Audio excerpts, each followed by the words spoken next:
What's good, y'all? So today we're gonna be popping the trunk. Don't make me go pop the trunk on you. I'm gonna fucking hate that when I watch it back. So 96 Impala, old taillights, shitty looking rear wing here. It's been, the clear coat's gone, everything. Anyway, it's not about the wing today. We're gonna open the trunk up and just kind of see what's going on inside. There's quite a few things in this trunk. There's a lot of shit that needs to come out anyway. I've got to take a wheel out of here and treat it with some degreaser for the plasti dip and a whole bunch of other shit. So let's get into it.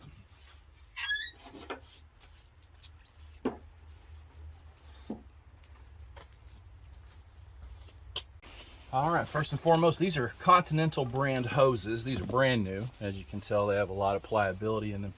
I have not put these on because I haven't gotten to a place where I'm ready to do that. Now in my videos, you'll actually see some of the hoses were put on, but these I have not messed with just yet. An ancient backpack from Rick, man, probably 2004, 2003, 2002, who knows? I was a youngster. Let me stick these in here though. Anything that's not where it's supposed to be, like this. Look at this fucking, could you imagine me wearing this? I'd look immaculate in this tie. I think I've only worn it once. All right, let's get this guy out of the way. Here's my wheel. Oh, fuck me. Here's my wheel. Got to get all this shit off. Degreaser works pretty well, but it actually just returns the plasti dip back to plastic. I don't really know how to get rid of it beyond that, so that's what I've been working on. But this will be back on the car. It's on the driver's side that I have a different wheel. WD-40, old brake fluid, newspaper.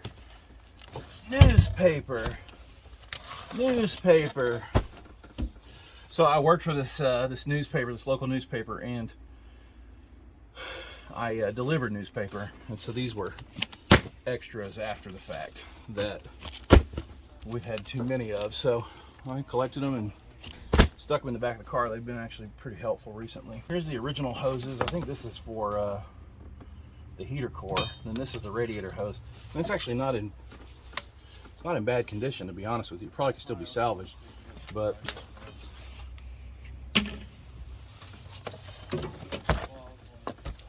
some weather stripping. I'm not exactly sure what part of the car this comes from, but I'm imagining probably the driver's side on the bottom.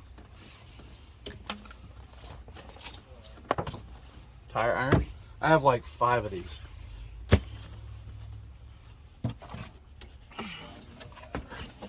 A beanie that needs to be washed. Antifreeze. Gas. Clear difference, ready to use, streak-free glass cleaner. It looks like cum. It's a little cummy to me.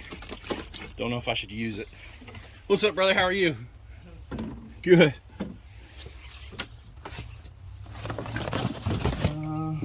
Junk. Hoses. Screwdrivers. Hoses. This gold class liquid wax will be something I use. I mean, it's old, but it's probably still good. We'll see. Glass cleaner. All this stuff needs a new box, somewhere new to put it in, so on and so forth.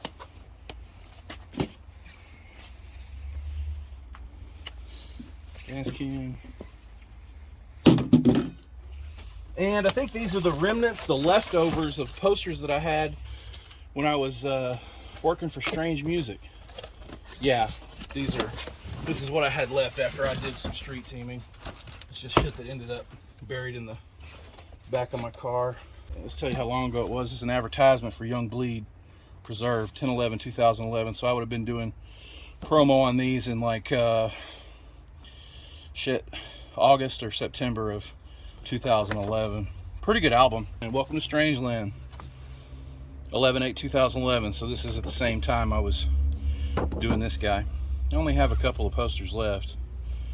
I used to have 2 of each poster that I did for promo from 2008 and up at Strange Music. So if you know anything about Tech Nine's label, everything from 2008 to 2015, maybe 14, was promoted by me in my area in Springfield, Missouri and Little Rock, Arkansas.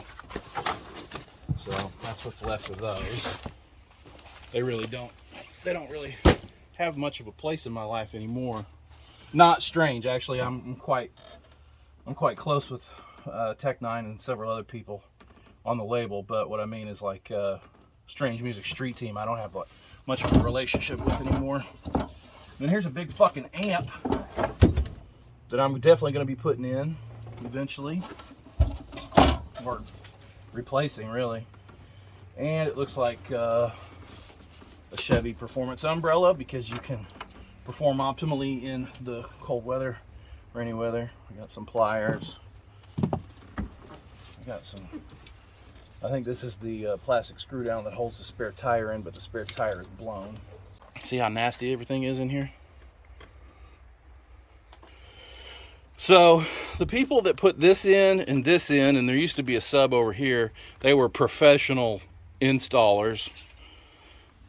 And this was supposed to sit flush. It really didn't. As you can see, there's a there's a gap between the wall and here. It kind of sits up flush a little bit better than the way it's sitting now.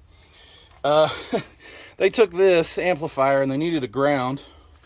Let's see, it's right through here, and they drilled straight down, and that was 1/8 of an inch away from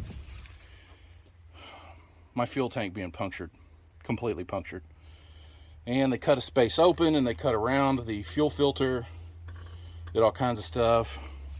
I ended up running pretty much that entire business. This is the car cover, or the spare tire cover. And it needs to be cleaned up and gone through. It's still in okay condition. Not great because it's made out of cardboard, but yeah, so these dudes were professional installers, and I ended up running their Excel program to help sales and purchasing.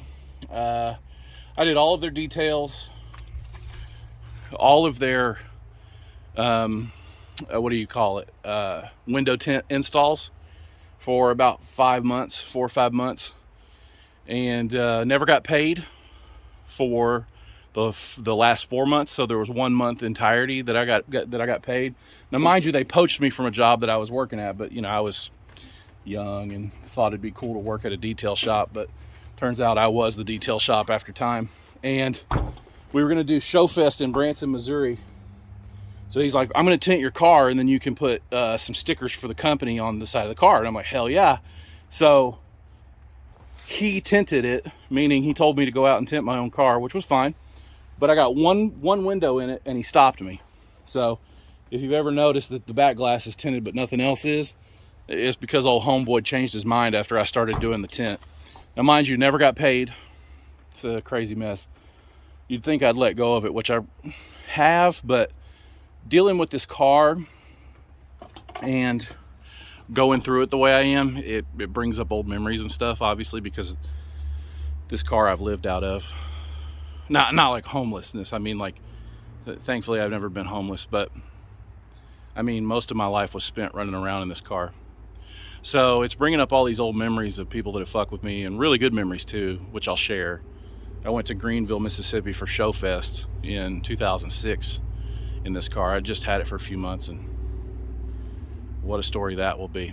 But yeah, so anyway, that detail shop, I'm sure because they worked off of the back of other people who knew what to do and how to do it, I'm sure they're still in business.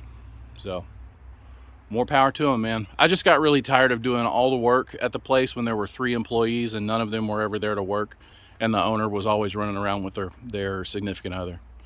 So anyway, fiddling with this car brings it all back up. Anyway, yeah, so in the last thing, I used to have a Ram Air bumper, and right here it says Ram Air SS. That also came from the print shop there. So anyway, guys, that's it. I think it's a quick video, just kind of what's in the trunk and what you're going to do with it. We'll go one more time. It's super nasty in here. I got to pull all this out and see exactly how it looks. But anyway, see y'all soon.